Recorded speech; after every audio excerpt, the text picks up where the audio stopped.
नमस्कार दोस्तों, क्या आप जानते हैं कि महाभारत युद्ध क्यों हुआ, किसके कारण हुआ?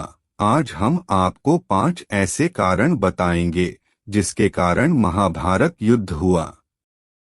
महाभारत के महायुद्ध में न सिर्फ वर्तमान भारत के राजा महाराजाओं ने भाग लिया था, बल्कि दूसरे देशों के राजाओं ने भी भाग लिया था। इस महायुद्ध में इतने सैनिक और योद्धा मारे गए थे कि जमीन लाल हो गई थी।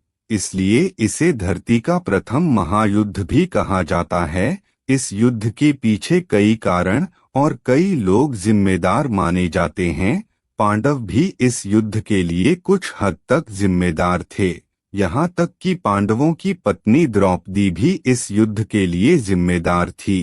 यहाँ हम द्रौपदी की उन 5 बातों का जिक्र कर रहे हैं। इनकी वजह से महाभारत का महायुद्ध हुआ।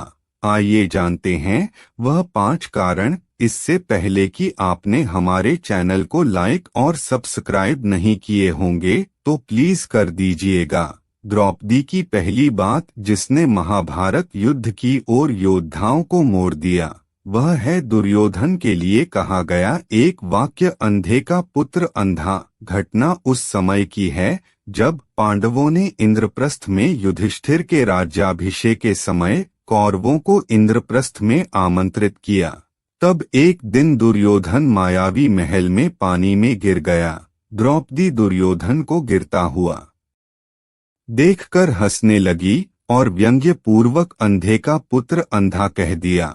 इससे दुर्योधन के मन में बदले की भावना भड़क उठी और परिणाम महाभारत का युद्ध हुआ।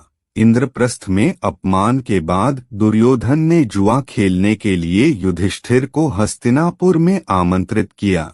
यहाँ पांडव जुए में सब कुछ हार गए, यहाँ तक कि द्रौपदी भी दांव पर लग गई और दुर्योधन ने द्रौपदी का वस्त्रहरण करने का प्रयास किया। उस समय द्रौपदी ने कहा, अब से मेरे बाल तब तक खुले रहेंगे जब तक मैं दुशासन की छाती के लहू को अपने बाल से नहीं धुलूंगी।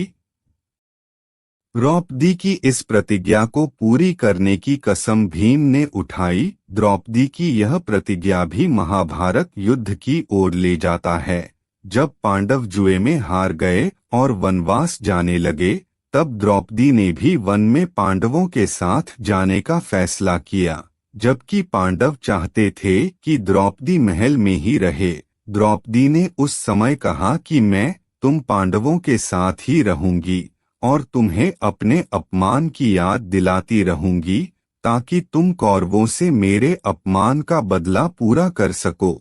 द्रौपदी की तीसरी बात जो महाभारत युद्ध का कारण बनी, वह है जयद्रथ को 5 चोटियों वाला बनाकर जीवित छोड़ देने की सजा।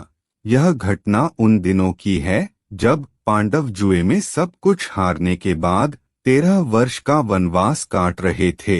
एक दिन दुर्योधन का जीजा जयद्रथ द्रौपदी का अपहरण करके अपने राज्य ले जाने लगा। पांडवों ने जयद्रथ को बंदी बना लिया और उसे मृत्यु दंड देने लगे।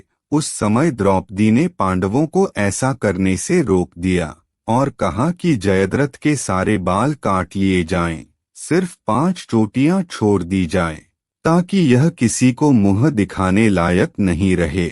जयद्रथ इस घटना के बाद पांडवों से बदला लेने की ताक में लग गया, जिसका परिणाम महाभारत के युद्ध में अभिमन्यु की हत्या के रूप में सामने आया। एक कथा के अनुसार द्रौपदी कर्ण को पसंद करती थी, लेकिन विवाह के समय अपने परिवार की मर्यादा और पिता की प्रतिज्ञा का ध्यान रखते हुए द्रौपदी ने यह कहते हुए कर्ण से विवाह करने से इनकार कर दिया कि वह सूत पुत्र है। कर्ण ने द्रौपदी के अपमान का बदला लेने के लिए जुए में जब पांडव द्रौपदी को हार गए, तब यह कहा कि जो स्त्री 5 पुरुषों के साथ रहती है, उसका मान क्या और अपमान क्या। द्रौपदी ने कर्ण के इन शब्दों का बदला लेने के लिए अर्जुन को उकसाया और अंत में महाभारत के युद्ध में कर्ण को मारकर अर्जुन ने द्रौपदी का बदला पूरा किया। द्रौपदी के पिता ने द्रोणाचार्य की मृत्यु की प्रतिज्ञा ली थी, जो अर्जुन के बिना संभव नहीं था। इसलिए वह चाहते थे कि द्रौपदी का विवाह अर्जुन से हो। तो दोस्तों, आपको यह कहानी कैसी लगी? अगर अच्छी लगी होगी तो प्लीज चैनल को लाइक और सब्सक्राइब अवश्य करिएगा। तो मिलते हैं इसी प्रकार के अगले नए वीडियो में। तब तक के लिए जय हिंद, वंदे मातरम।